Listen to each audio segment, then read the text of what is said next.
여러분, 가족하면 어떤 이미지가 떠오르세요? 아마 대부분 따뜻하고 행복한 안식처 같은 걸 생각하실 텐데요. 어쩌면 그건 우리가 애써 믿고 싶은 환상일지도 모릅니다. 오늘 문학과 철학이라는 아주 날카로운 도구를 가지고 그 환상의 이면을 한번 들여다볼까 합니다. 돈과 가족의 아주 불편한 공생관계, 그 냉정한 본질 속으로 함께 들어가 보시죠. 아, 이 문장, 동화책 마지막 장에 항상 나오는 바로 그 말이죠. 그래서 모두 영원히 행복하게 살았답니다. 우리 모두가 결혼과 가족에 대해 마음속 깊이 품고 있는 뭐랄까 최종 목표 같은 거잖아요. 근데요, 정말 그럴까요? 가족이라는 제도의 진짜 목적이 과연 우리의 행복이 맞을까요? 어쩌면 우리는 완전히 잘못 알고 있었던 건 아닐까요? 오늘 이 당연해 보이는 믿음에 한번 제대로 딴지를 걸어보려고 합니다. 자, 오늘 이런 순서로 이야기를 한번 풀어가 볼게요. 먼저 결혼이 행복을 위한 게 아니라는 아주 도발적인 주장부터 시작해서요. 가족이 어떻게 희생으로 유지되는지, 그리고 돈이라는 게 가족에게 어떤 의미인지 차례로 살펴볼 겁니다. 그리고 마지막에는 이 모든 게 사실은 우리를 성장시키는 훈련 과정이라는 결론에 다다르게 될 겁니다. 그럼 첫 번째 이야기부터 바로 시작해보죠. 일본의 철학자 우치다 타츠루가 던지는 질문인데요. 이분은 결혼의 목표가 행복이다 라는 우리의 상식을 아주 그냥 통쾌하게 뒤집어 버립니다. 정말 궁금하지 않으세요? 대체 무슨 이야기일까요? 우치다 타츠루가 내세운 핵심 개념은 놀랍게도 끝없는 불쾌감입니다. 네? 행복이 아니라 불쾌감이요? 맞습니다. 그의 주장은 이거예요. 결혼의 진짜 목적은 즐거움을 누리는 게 아니라 나와 전혀 다른 타인과 함께 살면서 필연적으로 생기는 이 불편함, 이 불쾌감을 견디고 관리하는 법을 배우는 훈련이라는 겁니다. 연애랑 결혼, 그게 그거 아니냐고요? 천만에요. 여기 보시면 그 차이가 명확하게 보이죠? 연애는요, 딱 두 사람만의 사적인 관계예요. 목표는 아주 단순합니다. 최대한 즐거워야죠. 하지만 결혼은 이건 완전히 다른 게임입니다. 배우자뿐만 아니라 그 집안, 사회적 관계까지 다 얽히는 공적인 계약이거든요. 그러니 목표도 다를 수밖에요.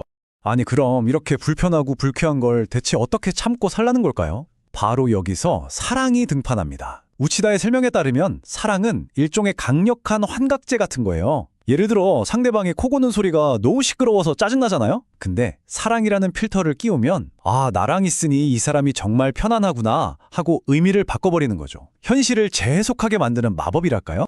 자, 부부 사이의 불편함을 견디는 법을 넘어서 이제 시야를 좀 더 넓혀보겠습니다. 부모와 자식까지 포함하는 더 큰 의미의 가족 말이죠. 이 공동체는요, 우리가 사는 시장 경제와는 완전히 다른 원리로 움직입니다. 바로 부등가 교환이라는 아주 독특한 원리죠. 우리가 회사에서 일하고 월급 받는 건 등가 교환이죠. 내가 일한 만큼, 딱 그 가치만큼 돌려받는 거예요. 하지만 가족은 정반대입니다. 가족을 움직이는 힘은 부등가 교환, 쉽게 말해 내리사랑 같은 거예요. 부모가 자식에게 모든 걸 내어주듯이 내가 받은 것보다 훨씬 더 많이, 심지어 손해를 보면서까지 기꺼이 주는 것. 그게 바로 가족이라는 겁니다. 이 부등가 교환이라는 말이 좀 어렵게 들리실 수도 있는데 이 개념을 정말 뼛속까지 느끼게 해주는 문학작품이 하나 있습니다.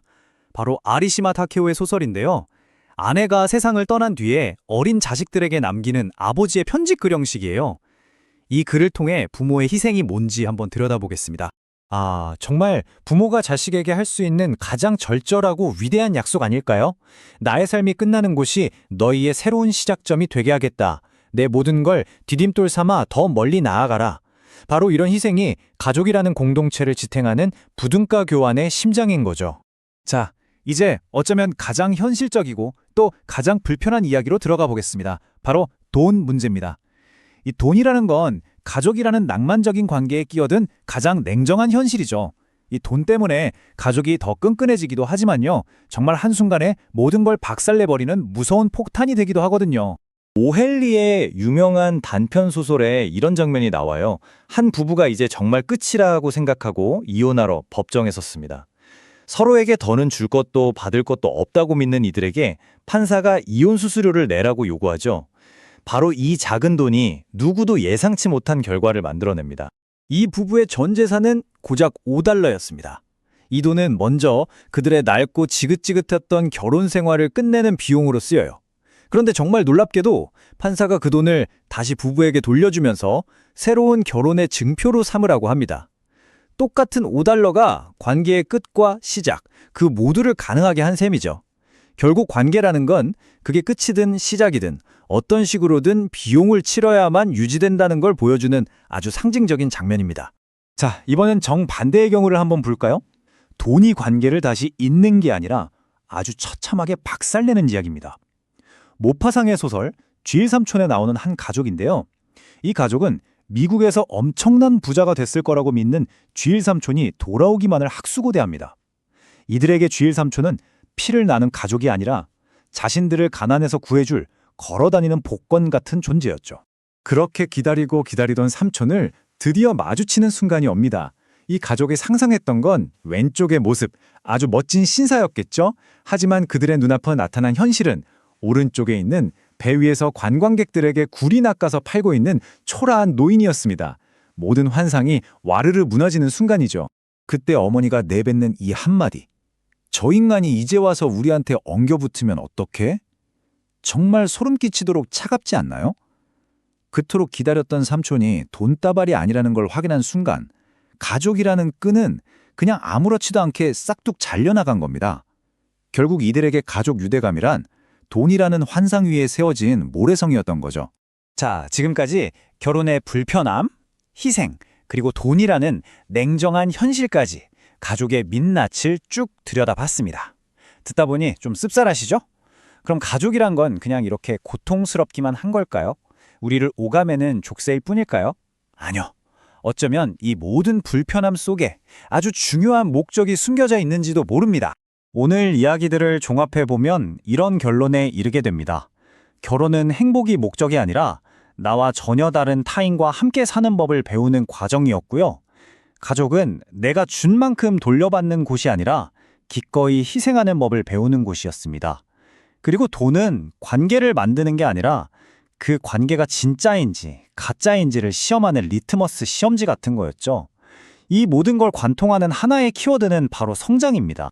그래서 우리 한번 관점을 완전히 바꿔보는 건 어떨까요? 가족의 목표가 안락한 행복이 아니라 불편함을 겪으며 단단해지는 성숙이라면 말이죠. 어쩌면 가족의 진짜 가치는 이 모든 불편하고 힘든 과정을 통해서 비로소 나라는 좁은 세계를 넘어 진짜 인간이 되어가는 그 훈련 과정 자체에 있는 건 아닐까요? 지금까지의 이 모든 복잡한 이야기를 딱 하나의 아주 강력한 이미지로 정리할 수 있을 것 같아요. 가족의 본질은 어쩌면 바로 이것과 같습니다. 여러분, 2인 삼각경기 해보셨어요? 솔직히 혼자 뛰는 게 훨씬 빠르고 편하잖아요. 옆 사람이랑 발 맞추는 거 진짜 불편하고 답답할 때도 많죠. 가족이 꼭 그런 것 같아요. 나랑은 보폭도, 속도도, 생각도 전혀 다른 사람과 다리를 꽁꽁 묶고 평생을 함께 달려가는 경기 말이죠. 넘어지고 부딪히고 정말 불편하기 짝이 없죠.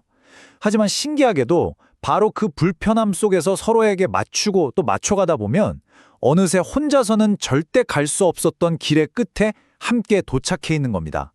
인생이라는 아주 길고 험난한 레이스를 말이죠.